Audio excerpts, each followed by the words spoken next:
광장은 녹화 중 사회를 맡은 녹색당 대표 상현입니다. 12.3 계엄 이후 5개월이 지났습니다. 여러분의 일상은 어떠신가요? 계엄 이후와 이전이 많이 달라지셨을까요? 오늘은 광장을 지켰던 녹색 당원들을 모시고 광장의 경험을 이야기 나눠보고 우리가 앞으로 무엇을 할 것인지 짚어보는 시간을 마련했습니다. 여기 보시면은 광장은 녹화 중 그린 데모라는 글자 보이시나요? 열심히 데모하셨던 분들이신데요. 말대로 현장에서 그리고 광장에서 녹색 정치를 또 확산하기 위해서 목소리를 내셨던 분들이기도 합니다. 오늘 즐거운 시간 마련했으니까 끝까지 봐주시기 바랍니다. 그럼 오늘 모실 게스트들을 잠깐 소개해 드리도록 하겠습니다.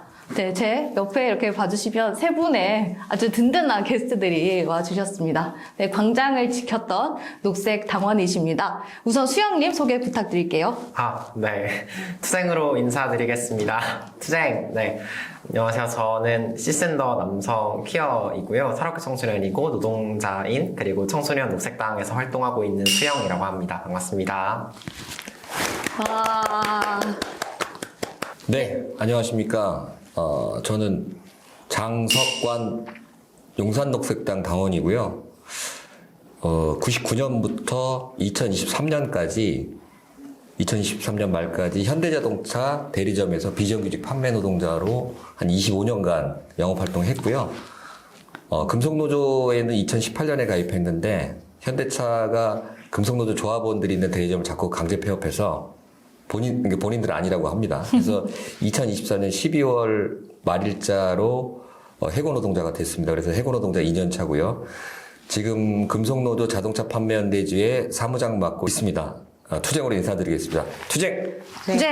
네, 반갑습니다. 앞서서 광장식으로 좀 인사를 나눠달라고 부탁드려서 다 투쟁으로 인사를 시작해 주셨습니다. 네, 마지막으로, 네, 님. 안녕하세요. 투쟁으로 인사드리겠습니다. 투쟁! 투쟁! 네, 저는 종로 중구 녹색당 당원이고요. 지금 이 자리에는 광장에서 비건감티연대 트럭을 보내는 비건감티연대 활동을 한 연대인으로 왔습니다. 민주노총 누구나노조 지회 조합원이기도 하고요. 플랫폼씨라는 사회 체제전환을 위한 플랫폼의 활동회원이기도 하고요. 또 여러 가지 자질구레한 시민단체들의 연대 회원으로 있습니다. 네, 반갑습니다. 네, 반갑습니다. 네, 사실 오늘 모신 분들은 몸이 3개라도 모자란 분들이십니다. 봉사 다망한 와중에 또 이렇게 함께 이야기를 나눌 수 있도록 시간 내주셔서 너무 감사하다는 말씀을 드리겠습니다. 네, 오늘 또 오시기 전에 하나 더 부탁을 드린 것이 있죠. 네, 이렇게 광장에서 긴 시간을 또 보내셨는데 각자의 광장에서의 기억을 담은 아이템들을 하나씩 가져와 달라고 부탁을 드렸었습니다. 가져오셨죠? 네. 뭐가 들었는지 엄청 궁금하시죠? 그러면 차례로 한번 열어보도록 하겠습니다. 네, 수영님 뭘 가지고 오셨나요? 네. 제 아이템은 빨간 담요입니다. 좀 소개를 해드리자면요. 네, 이거를 조금 제가 이렇게 두르고 있었는데요. 이렇게 두르고 다녔는데 이 담요는 이제 그 1차 남태령 있잖아요. 이제 그 12월 말에 그때 사실 정말 추운 날씨였는데 그때 경찰 버스가 이제 딱 막고 있었고 그 앞에서 시민들이 이제 연좌농성을 계속 하고 있었어요. 그래서 저도 좀 같이 앉아서 계속 있었는데 한 시민분이 너무 좀 제가 추워 보였나 봐요. 사실 그날 이렇게 얇게 입고 갔거든요. 이 담요를 좀 둘러주셨고 근데 그 이후에 상황이 좀 계속 좀 격렬해지면서 계속 왔다 갔다 하고 좀 대치상도 생기고 연행자도 생기고 하면서 저도 좀 왔다 갔다 하는 새에 그분이 안 보이는 거예요. 그래서 이거를 끝내 좀 돌려드리지 못하고 제가 좀 가지고 있게 되었는데 이걸 제가 어쨌든 받은 상태가 좀 되어버리니까 이제 뭔가 다음 광장에도 계속 뭔가 내가 그래도 이 담요 받았는데 나가야지 하는 생각을 좀 계속 하게 되는 거예요. 그래서 네, 이걸 가지고 한강진도 가고 뭐 매주 토요일에도 나가고 또 2차 남태령 때도 역시 이걸 입고 딱 갔던 그런 어떤 추억이 담긴 담요인데요. 담요를 주신 분이 혹시 영상을 보신 다음에 댓글을 꼭 남겨주시고 노색당사로 찾아오시면 네, 이거를 좀 드릴 수 있도록 하면 좋을 것 같습니다. 네. 아, 네. 이 광장에 나서게 한 그런 담요인 네. 것 같습니다. 또 오늘 비공식적인 출연 사유로서 이 담요의 주인을 찾기 위해서 여기 나오신 것 같은데요. 오늘 방송을 보시는 분들께서 댓글로 제보를 해주시고 남아주시면 감사하겠습니다. 네, 다음으로 우리 석관님 소개를 네. 해주세요. 그 이동 그 스피커 겸 앰프를 준비했는데요. 실제로 저희가 이걸 쓰는 건 아닙니다. 이걸 쓰는 건 아니고요. 그 12월 3일 날 내란의 밤 때 그 많은 시민들이 그 내란을 막기 위해서 여의도 국회 앞을 찾아주셨습니다. 그리고 그 시민연대 동지들, 민주노총 동지들, 금속노조 동지들이 함께 그 결국 내란의 밤을 막아냈는데 저희가 지금 국회 앞에서만 23년, 24년, 25년, 3년 차 그 천막 농성을 하고 있고요. 저희는 그 주중에는 숙박 농성을 하고 있습니다. 그래서 그날 밤에도 농성장이 있었고, 그 다음에 저희가 일상 선전전하는 아침, 점심, 저녁 선전전하는 스피커를 그 민주노총 동지들이 그 같이 시민연대 동지들하고 쓰자 해서 그 결정에 따라서 저희가 응답을 했고, 그래서 그날 저희가 쓰는 선전전에 쓰는 스피커들을 총 출동시키고 마이크를 써서 결국은 제 기억으로는 그날 그 저녁에 그날 그 내란의 밤 때부터 시작해가지고 아침 07시 한 20분까지 그 시민연대 동지들 그다음에 싸우는 동지들이 마음껏 소리무기로 썼던 그런 그 앰프하고 마이크입니다. 예, 이상입니다. 와. 네, 진짜 그 내란의 밤을 막아낼 수 있었던 1등 공신이 아닌가라는 맞습니다. 생각이 듭니다. 예. 네, 이야기 나눠주셔서 감사합니다. 네, 다음으로, 네, 님 소개해주세요.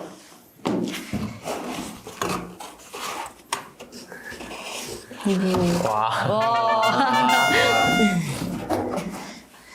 진짜 먹을 수 있는 거예요? 네. 이거 저희 비건감티 연대에서 보내고 있는, 광장으로 보내고 있는 비건감티 트럭에서 사용하는 같은 감자입니다. 네. 그래서 그걸 제가 집에서 튀겨서 왔고요. 저희가 다회용기 사용을 많이 권장드려요. 그럼 양도 훨씬 더 많이 드리고 그리고 있거든요. 이 감티는, 처음에는 비건감티 연대라는 이름도 생기기 전이었고, 이 비건감티 연대가 만들어진 이유는 그 트위터에서 은재라는 닉네임으로 활동하시는 네. 프랑스에 거주하시는 트위터리안 분이 한강진에 너무 춥고 힘드시니까 그분들께 도움을 줄 수 있는 방법을 찾으시다가 이제 음식을 네. 푸드트럭을 보내는 활동을 시작을 하셨거든요. 그래서 그걸로 시작을 하셨고, 그 이후에 제가 같이 결합한 건 1월 7일쯤인 걸로 기억을 하는데, 그때 비건 음식이 너무 부족해서 아마 광장에 계신 비건 분들이 힘드신 점이 있다. 그래서 그런 비건 음식을 보내고 싶다. 함께 하실 분이 계시면 단톡방으로 들어와 달라 해서 결합을 하기 시작했고요. 그때는 단순히 그냥 모금에 참여하기 위해서 들어갔는데, 제가 자영업자인데, 광세권에서 작은 서점을 하거든요. 그래서 가깝다 보니까.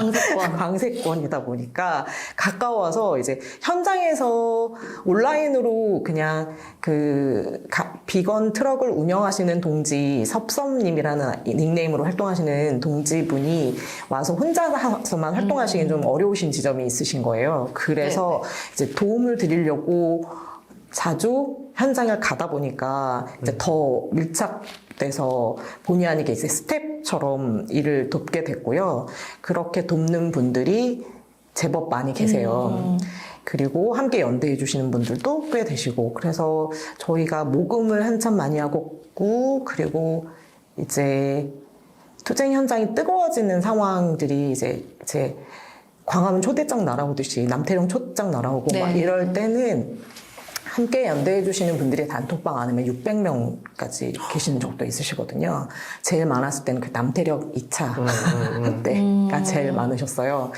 그래서 그때 저희가 남태령 때랑 경복궁이랑 이렇게 보낼 때 그때 제일 많으셨고, 저희가 감티라는 그 아이템이 비건이기도 하고, 그래서 그리고 고열량이라서 그렇죠. 네, 고열량이라서 추위에도 좋고 이래서 네. 그 저희끼리는 투쟁 연료라는 투쟁 연료 비건 너무 적절합니다. 이라고 해서 그렇게 해서 계속 보내고 있었거든요. 네. 그래서 저희는 그 광장하고 뗄 수 없는 아이템입니다. 아, 네, 그랬네요.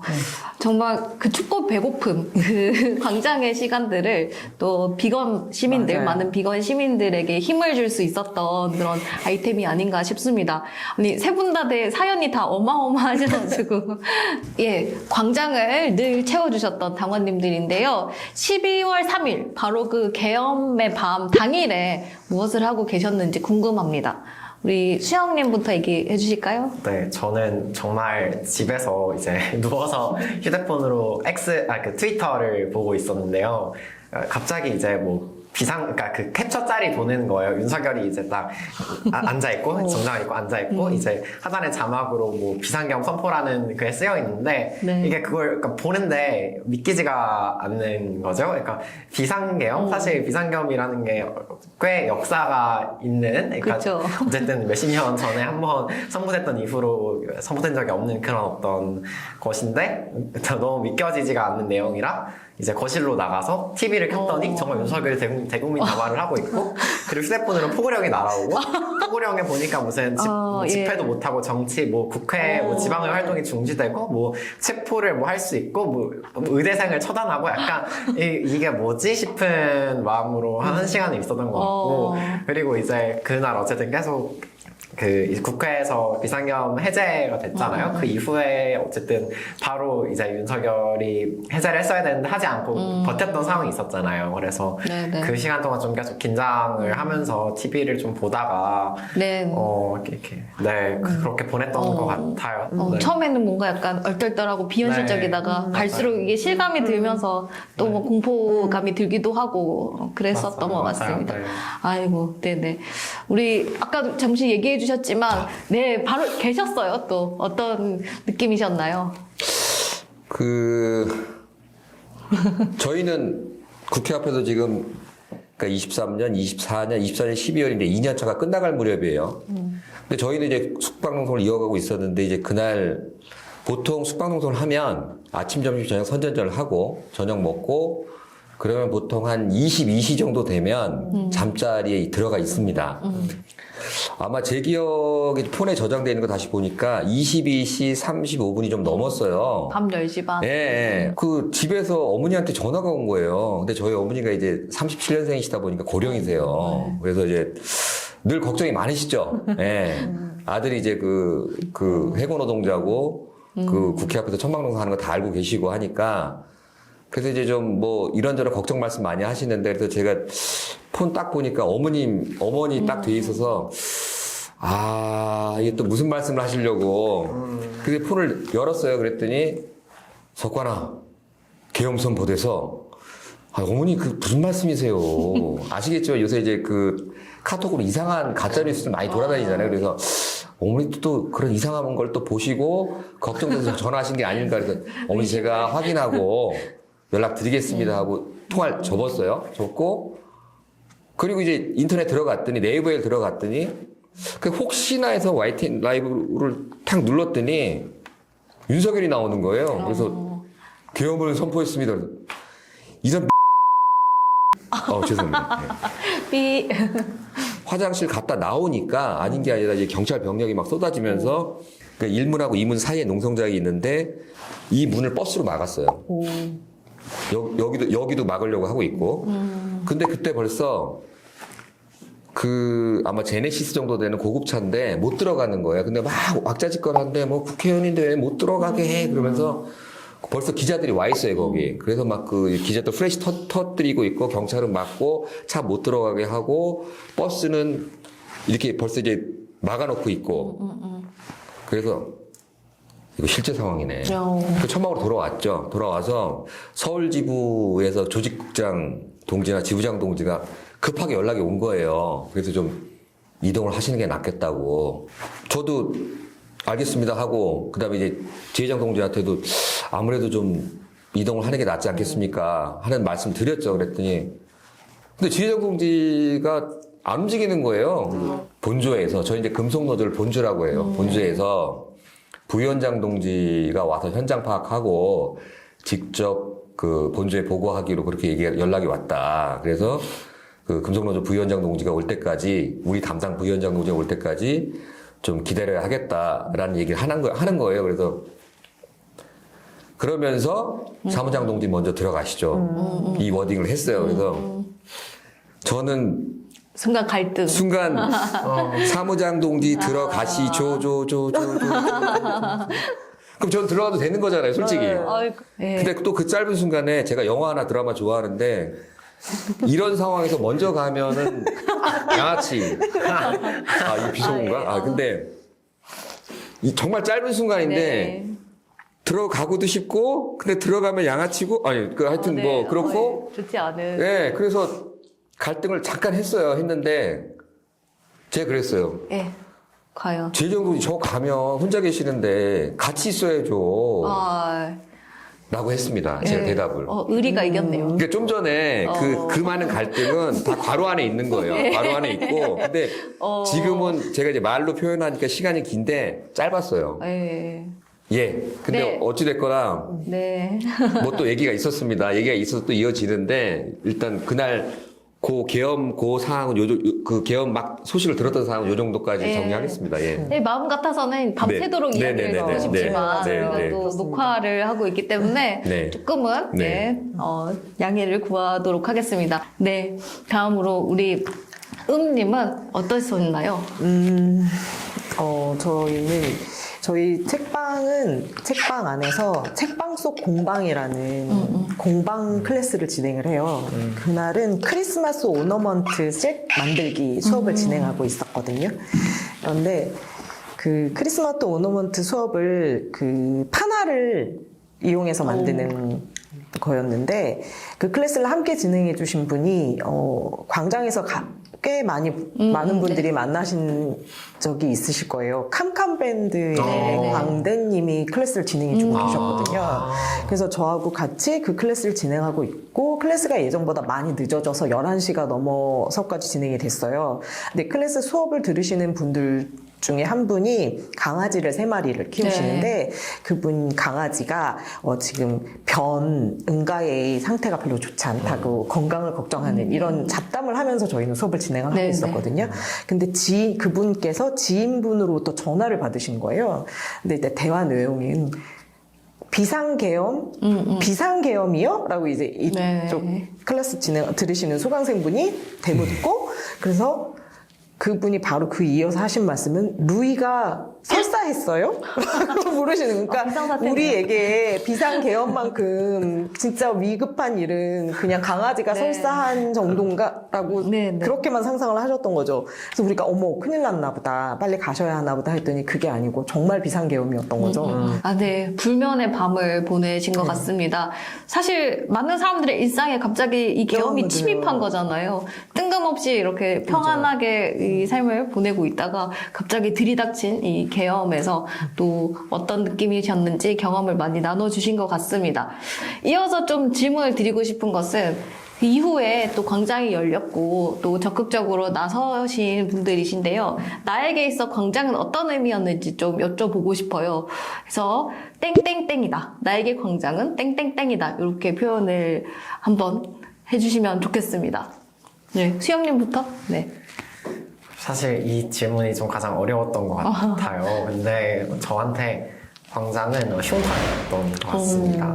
사실 뭐 당연히 굉장히 좋은 기억들 그리고 승리했던 그런 투쟁들, 남탈 한강진 그런 기억들 많지만 사실 어쨌든 지금 광장이 어느 정도 좀 닫힌, 그러니까 윤석열 어쨌든 파면되고 나서 국면이 좀 바뀐 상황 속에서 좀 회상을 했을 때 흉터 같다는 생각이 좀 드는데요. 그 이유는 어쨌든 사실 윤석열이 좀 파면이 좀 되었다고 했지만 사실 광장에서 우리가 좀 계속해서 이야기를 해왔던 게 비상계엄 이전부터 좀 삶이 계엄이었던 사람들의 이야기였잖아요. 그런 것들이 뭐 그런 투쟁사업장의 노동자들도 당연히 있었을 것이고 사회적 소수자들의 어떤 이야기들도 광장에서 계속해서 좀 제기가 되었고, 그런데 사실 광장이 닫히기도 전에 어쨌든 보수양당이 특히 이제 반도체 특별법 문제라든지 이제 뭐 주 52시간 예외 적용을 하자 막 이런 식으로 좀 야합을 하고 사실 노동자들의 삶을 그렇게 갉아먹고 네, 그리고 얼마 전에 또 대선 정책 토론회가 있었거든요. 그걸 또 봤는데 이제 민주당 패널 한 분이 나오셔서 이제 차별금지법에 대해서 연대회의 후보자, 원영국 후보자가 질의를 하니까 아직 동의하지 않는 국민들이 많지 않느냐, 합의가 안 됐다, 이런 얘기를 또 하는 걸 보니까 저는 정말 이 광장이 그들에게는 무엇이었을까 하는 생각이 좀 계속 많이 들었고 17년과 24년의 광장, 25년의 광장은 너무나 달랐지만 네네. 그들은 너무 변하지 않았다. 그들은 너무 그대로였고 그래서 좀 이런 것들이 정말 그러니까 이 정말 4개월 동안 굉장히 지난하고 힘들었던 이 기억들이 네네. 정말 어떤 유력 정당의 어떤 정치인을 정말 그 대선 후보자로 만드는, 대통령으로 만드는 그 거수기가 좀 되지 않도록 좀 우리가 잘 의미를 남길 수 있도록 열심히 대선 국면에서 노력해야겠다는 생각이 좀 많이 들었어요. 네네. 네. 네, 아주 중요한 이야기를 해주신 것 같아요. 우리가 광장을 시민의 승리라고 선포하고 또 농민의 트랙터가 남태령을 넘었을 때 또 그 또한 승리라고 이야기를 했지만 사실은 그런 것 같아요. 남태령에 아직 남겨진 사람들이 있는 것만 같아요. 또 고공의 사람들이 지금 아직도 싸우고 있고 또 노색당도 그 계엄 이후에 윤석열이랑도 싸웠지만 또 민주당이랑도 싸워야 됐거든요. 이제 국회에서 또 여야가 합의해서 부자 감세라든지 반도체 특별법이 또 시도되기도 한다든지 또 여전히 차별금지법이 제정되지 않고 있다든지 이런 것들에 끊임없이 싸워야 했던 것들을 상기를 해보면은 우리가 광장에서 많이 남아있는 과제가 아직 있는 것 같다는 또 생각이 듭니다. 네, 저도 수현님 말씀 듣고 많이 생각을 해보게 되네요. 네, 그럼 이어서 석관님의 광장의 의미를 키워드로 들어보도록 하겠습니다. 뭐 저는 광장 그러면 즉각적으로 드는 생각이 확장 심화된 전선이다. 그런 생각이 들었고요. 제가 이제 국회 앞 천방동성장에 합류한 지 지금 2년 차인데 네. 거기 있을 때 늘 아침, 점심, 저녁 피켓팅, 선전투쟁할 때 그런 생각이 들거든요. 여기는 노동자들, 비정규직 노동자들 싸우는 투쟁의 최전선이다. 그리고 최전선 초소를 난 지키고 있다. 그런 생각을 늘 하고 있어요. 늘 하고 있고, 이 광장의 목소리들이 이게 제도권으로 기필코 수렴돼야 된다. 그런 생각을 했습니다. 예. 네. 대체 언제까지 싸워야 할까? 많은, 걱정, 근심이 있지만, 하지만 광장이 열렸고, 또 많은 사람들이 서로의 싸움에 또 귀 기울일 수 있는 그런 계기가 되기도 한 것 같습니다. 네, 이어서 님. 저는 달리기다라고 했어요. 네. 많은 분들하고 함께 달릴 수 있어서 너무 좋았다. 네. 앞에서 말씀하신 것과 비슷한 되게 여러 싸움들이 이미 있었고 지금도 진행되고 있고 앞으로도 진행될 텐데 그분들을 한 곳에서 만날 수 있는 기회는 진짜 없거든요. 네, 그런데 좋은 일인지 나쁜 일인지 우리는 한 곳에 함께 할 수 있었고 그게 오히려 시너지를 내서 동력을 갖게 되었고 그리고 승리의 경험을 함께 했기 때문에 이 경험은 지워지지 않을 것 같아요. 그래서 우리 안에 분명히 각인될 거고 그 각인된 건 흉터가 될 수도 있고 그렇지만 결국은 흉터도 각인이 되는 거거든요. 흉터 왜 최영미 작가님 책에 이런 책이 있어요. 흉터가 무늬가 될 때까지. 흉터가 무늬가 될 때까지. 그러니까 그걸 무늬로 바꿔서 우리가 원하는 방향에 각각 우리가 투쟁하는 그 의제들이 반드시 성취되고 우리가 원하는 방향으로 결과가 나올 때까지 함께 연대할 수 있는 계기. 이 달리기는 계속 되어야겠죠. 네. 함께 계속 달릴 수 있었으면 좋겠어요. 예, 갑자기 박수를 치고 싶네. 네. 정말 진심으로 박수를 치게 됩니다. 네, 이렇게 또 여러 어려움과 또 고난과 역경이 있지만 그럼에도 이 흉터가 무늬로 남을 수 있도록 또 하기 위해서는 우리가 이 잡은 손을 놓지 않고 계속해서 꾸준히 연대하고 함께 목소리 내는 것이 필요하겠다. 또 함께 달려나가는 것이 필요하겠다. 이런 생각이 드는 말씀이었던 것 같습니다. 네, 또 다양한 깃발이 광장에서 많이 휘날렸잖아요. 기억에 남는 깃발이 있다면 어떤 깃발이었을까요? 그래서 무수한 깃발들이 광장에 날렸죠. 무수한 깃발, 뭐 기발하는 깃발, 뭐 재밌는 깃발 많이 있었는데 저는 무엇보다도 그 깃발을 든 사람들, 그 많은 사람들, 그 저랑 이제 그 만나기도 하고 조우하기도 하고 스쳐 지나가기도 했는데 그 많은 사람들이 제일 기억에 남아요. 다들. 예, 다들 아이고. 기억에 남고 어쨌거나 여러 번의 집회, 무수한 집회들이 있었는데 거기에서 그 힘들다는 소리 안 하고 물론 힘도 들었죠. 근데 꾸준히 나와서 그 연대결합 해준 그 시민 동지들, 뭐 여러 단위 동지들 그 많은 사람들이 다 기억에 남습니다. 와. 예. 네. 참 울림이 있는 말씀이신 것 같습니다. 저도 표정이 참 기억에 맞아요. 남는 것 같아요. 맞아요. 울고 웃었던 그 기억들, 또 고립될 뻔했던 어떤 현장에 또 광장 시민들이 연대의 발걸음을 이어갈 때 또 그 한참 홀로 싸웠던 그 분들의 그런 표정 이런 것들이 참 잊혀지지 않는 것 같습니다. 네, 혹시 님은 또 저는 갖고 싶은 깃발이 있어요. 뭔데요? 궁금. 차별금지법 있는 나라. 네, 그 작은 깃발이 너무 갖고 싶은데 기회가 없었어요. 누가 있으신 예. 분이거나 주실 수 있는 분 있으시면 연락 좀 주세요. 단사에 많지 않나요? 네, 그거 갖고 싶고요. 향연님이 들은 남태령 네, 네. 깃발도 기억에 남고, 그 다음에 팔레스타인 깃발. 네, 항상 빼놓지 않고, 깃발을 요즘은 하나만 달지 않으시고 계속, 그쵸. 네, 네. 그 자신이 지지하는 어떤 아젠다를 상징하는 깃발들을 계속 다시더라고요. 계속 레이어드를 해서. 그래서 팔레스타인 깃발. 네. 네. 인상 깊고, 그리고 제일 좋아하는 깃발은 새벽호텔 깃발이에요. 항상 맨 앞에 대호 앞에 쓰셔서 허지 동지가 항상 열심히 네, 흔드시잖아요. 네, 그게 제일 좋아요. 또 무지개 깃발로 그쵸. 색깔도 너무 예쁘고. 네, 맞아요. 그래서 네, 네. 저도 하나하나 다 기억나는 것 그쵸. 같습니다. 네.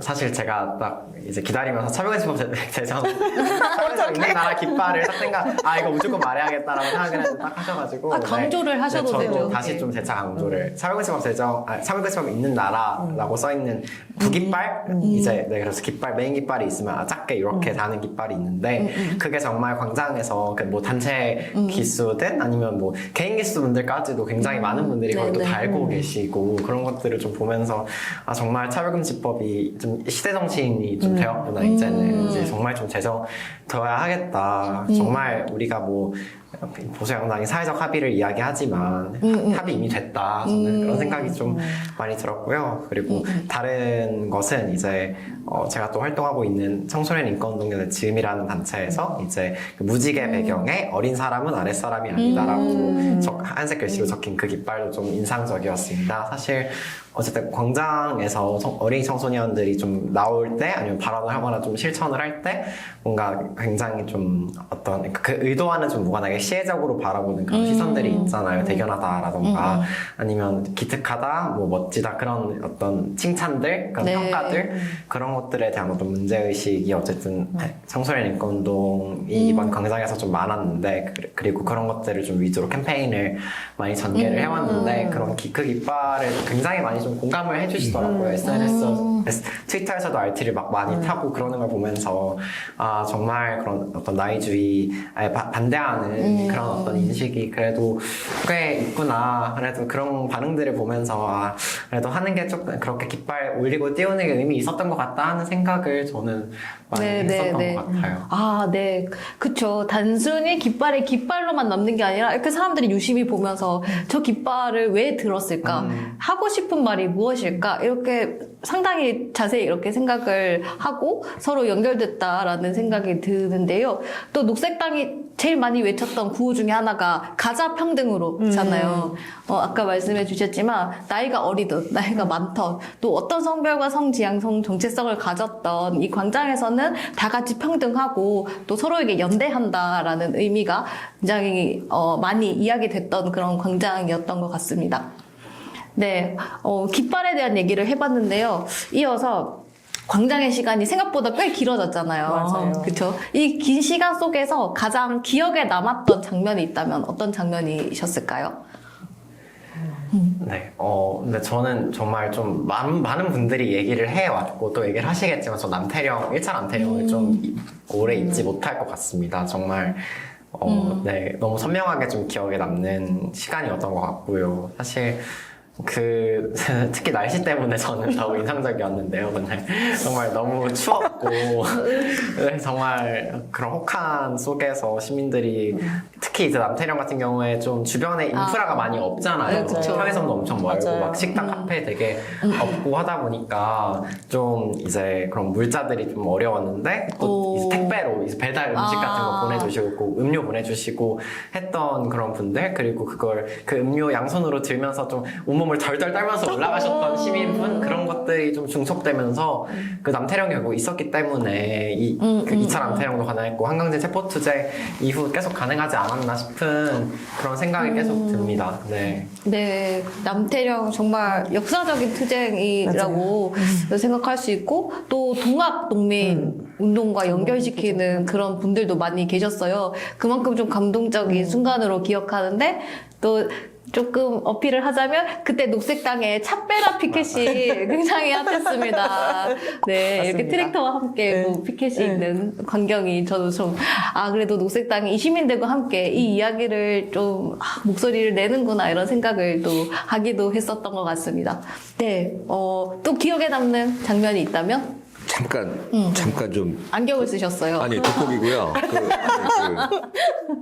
하나는 12월 4일 날이죠. 12월 4일 날, 그러니까 3일에서 4일 새벽이겠죠. 네. 그때 들었던 세 시민분의 그 발언. 하나는 남자분이셨는데 자기 너무 떨린다고. 자기 공무원이라고 직업이.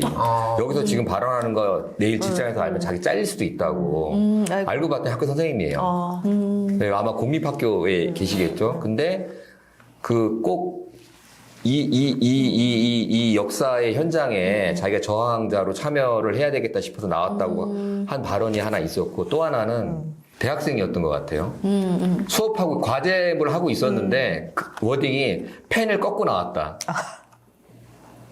이제 막 계엄 얘기하는데 도저히 그리고 있을 수 없어서 펜을 꺾고 나왔다. 이제 그 발언이 그 기억에 남고, 마지막으로 세 번째는 연배가 좀 있으신 분이에요. 여성분이셨던 것 같은데, 이분은 원래 소원이 행복한 혼인 생활이 소원이셨대요. 네, 그래도 아마 이성애자이신 것 같은데, 그래서 어느 날 그 배우자분을 만났고 이민 가서 살게 되신 거예요. 그래서 잘 사셨나 봐요. 그리고 이제 어느 날 한국에 돌아왔는데 이제 나이가 꽤 됐겠죠. 이 사태가 터진 거예요. 이 상황이, 내란의 상황이. 그래서 자기 이제 더 이상 안 피사지겠다고 그러면서 구급상자를 갖고 오셨더라고요. 어머, 어떡해. 아마 의료 쪽에 계시는 분인 것 같아요. 그러면서 오늘 제가 꼭 이 구급상자를 안 썼으면 좋겠는데 갖고 왔고 피하지 않겠다고. 그러니까 이게 그날 시민연대 동지들이 했던 얘기거든요. 그러니까 그때 나중에 윤석열이 무슨 계몽령 얘기하고 아무 일도 없었지 않느냐.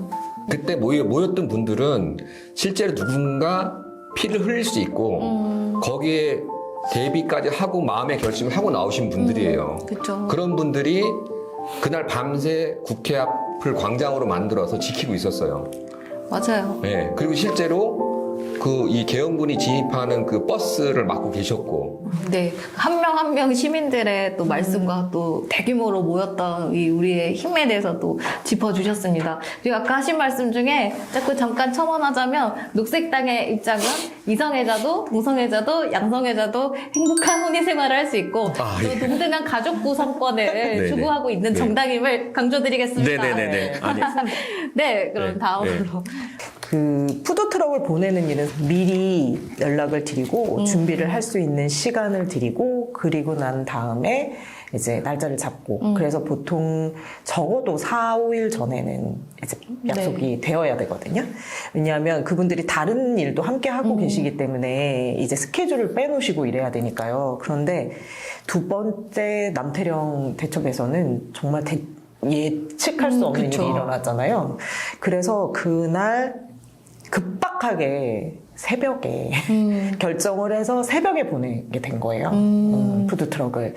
그런데 그때 보내는 그 시간대 이미 그 푸드트럭 사장님, 동지 섭섭님은 춘천에서 일을 마치고 올라오시는 중이셨어요.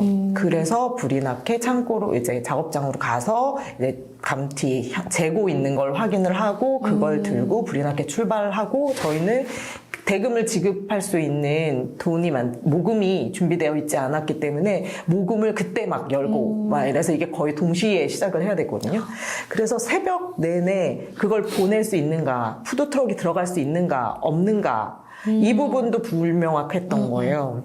그래서 이제 카뱅심께 연락을 드려서 우리가 들어갈 수 있겠는가. 가뱅심께. 네, 카뱅 신기업님께 네. 연락을 드려서 들어갈 수 있나요? 없나요? 그러면 어떻게 어느 분께 연락을 드려야 되나요? 뭐 이런 거 소통을 하고 그리고 먼저 그쪽에 이제 보급품을 가지고 네. 들어가신 일돌사 총대님께 연락을 드려서 일상 돌려받고 싶은 사람들 일돌사 총대님한테 하고 계속 긴박하게 연락을 하면서 갈 수 있는가, 차가 들어갈 수 있는 조건인가 이런 것들을 확인해서 출발시키고 하는 그 과정이 굉장히 빠르게 1초 단위로 계속 상황이 바뀌었거든요.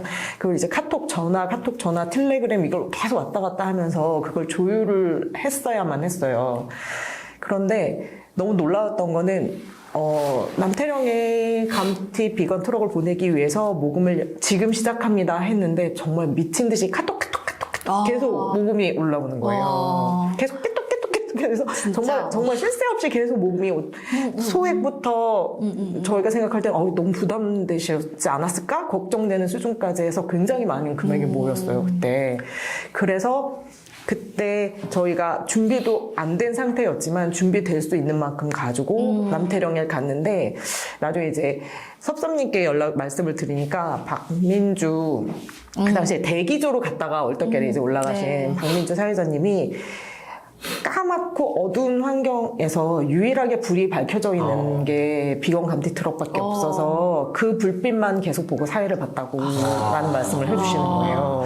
진짜. 그리고 워낙 추웠고 열량이 많은 음식이 탄수화물이 흡수율이 빠르니까 아무래도 이제 그래서 그 메뉴가 비건이기도 해서 그 메뉴를 가지고 가셔서 많은 동지들에게 나눠줄 수 있었던 것도 좋았지만 거기에 존재하는 것만으로 빛으로 존재하는 것만으로도 힘이 됐다는 말이 정말 보람이 있더라고요.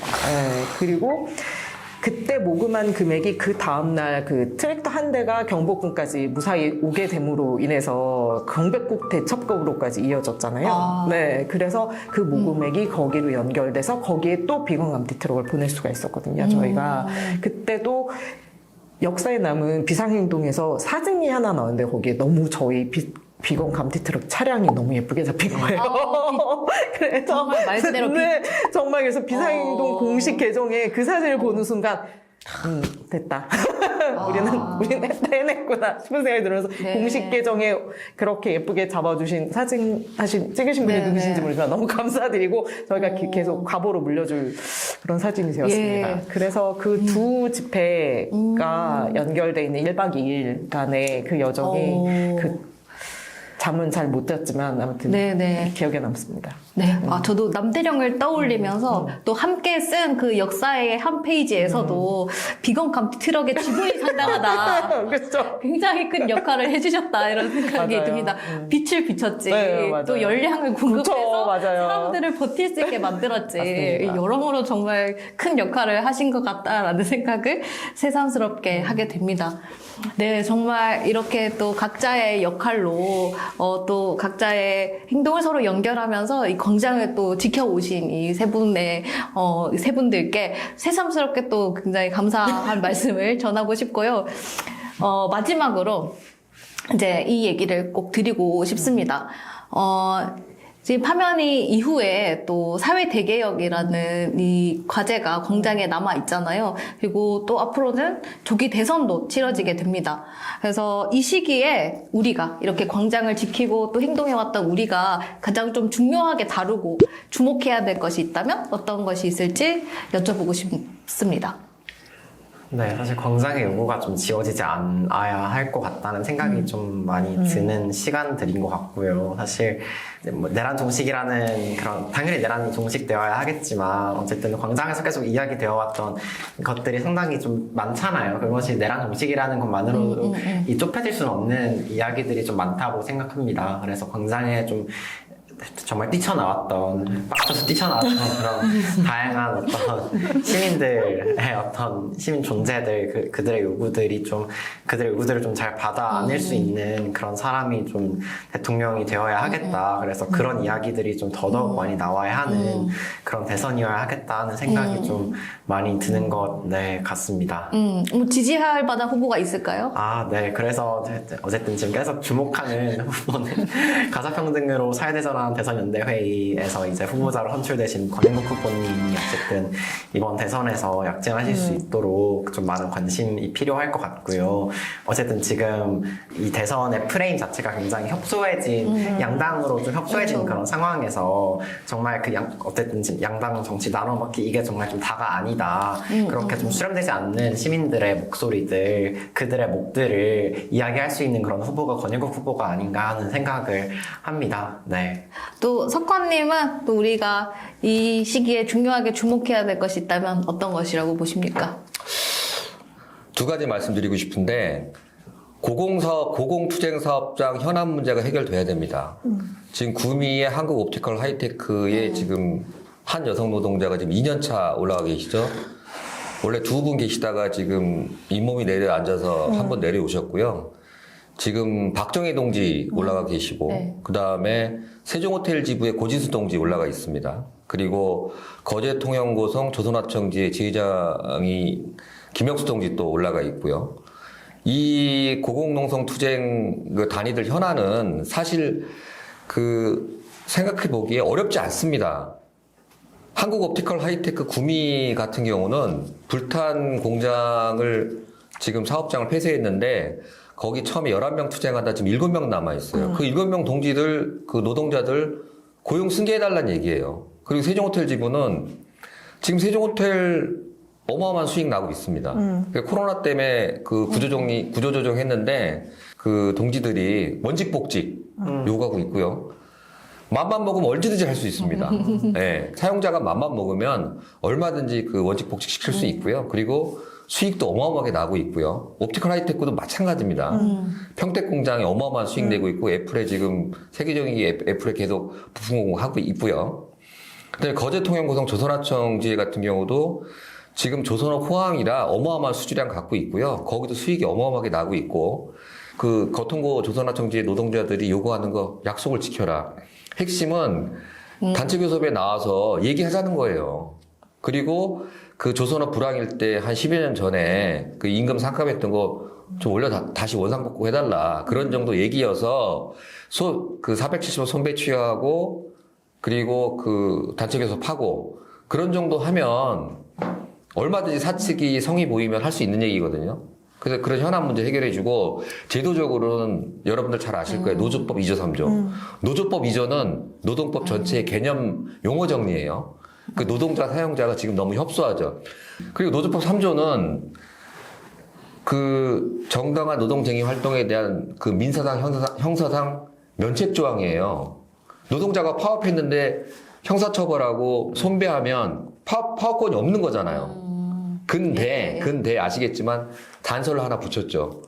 현재 노조법에 따라서 그 절차를 다 지키라고 발목을 묶은 거예요. 그러니까 그거 바꾸라는 얘기예요.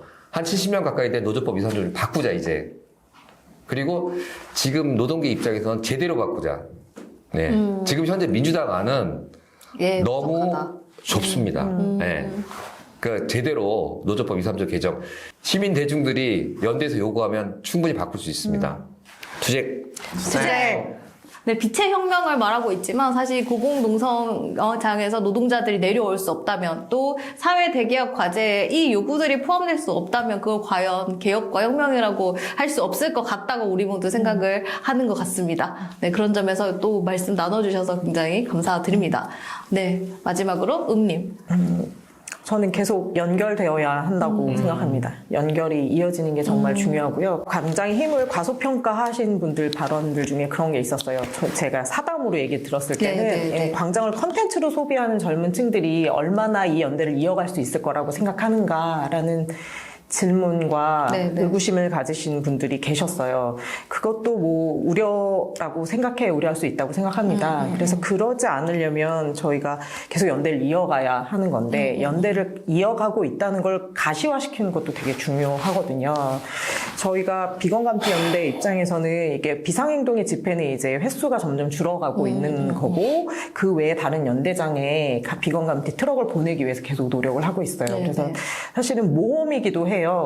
왜냐면 거악과 관련된 싸움에 비건감티 트럭을 보내는 것과 그렇지 않고 특정 이슈에 결합해 있는 연대장에 보내는 것은 다른 문제라서 네, 네. 이게 저희가 처음으로 보내려고 도전을 해보고 동의를 구할 수 있었던 곳이 옵티칼이거든요. 네, 네. 그래서 이번에 구미옵티칼에 무사히 모금이 돼서 네. 구미옵티칼 비건 감티 트럭에 갈 수 있었어요. 네, 네. 비건 감티 트럭 검색하셔서 비건 감티 연대에 들어오셔서 오픈 채팅방 들어오시면 저희가 계좌가 한 분당 개인이기 때문에 신고 없이 기부금을 받을 수 있는 금액이 1,000원이기 때문에 1,000만 원이기 때문에 저희가 계좌 번호가 계속 바뀌고 개인 정보 있기 때문에 공유를 못 해드리고 있습니다. 네, 그러니까 네. 꼭 오픈 카톡방 들어오셔서 네, 네. 모금에 네, 네. 참여해 주셨으면 좋겠고요. 그리고 저희가 규모가 작거나 그리고 계속 일상적으로 투쟁을 이어가시는 현장에는 저희가 계속 깃발로 가고 있습니다. 혹시 저희 깃발이 갔으면 좋겠다 싶은 곳 있으시면 언제든지 연락 주시면 저희가 깃발로라도 출동을 하고 뭔가 자질구레한 다과, 달달구리, 비건 달달구리라도 들고 찾아가 뵙도록 하겠습니다. 그러니까 연락 주세요. 네, 오늘 이렇게 광장을 채웠던 자랑스러운 노색 당원님들 모시고 이야기를 나눠봤습니다. 짧지 않은 시간, 긴 시간 소중한 이야기 나눠주셔서 다시 한번 감사드립니다. 네, 아직 광장은 닫히지 않았습니다. 또 광장을 요청하는 시민들도 아직 많이 계십니다. 노색당도 광장을 열어가자라고 선언하고 또 약속을 드린 바 있죠. 이렇게 광장의 목소리를 이어가고 또 광장의 목소리를 계속 열게 할 그런 노색당의 역할을 상기하게 됩니다. 노색당은 광장의 일원으로 그리고 시민들의 든든한 녹색 동지로 광장이 계속되게 하겠습니다. 앞으로 광장에서 많이 뵐 수 있기를 바랍니다. 감사합니다.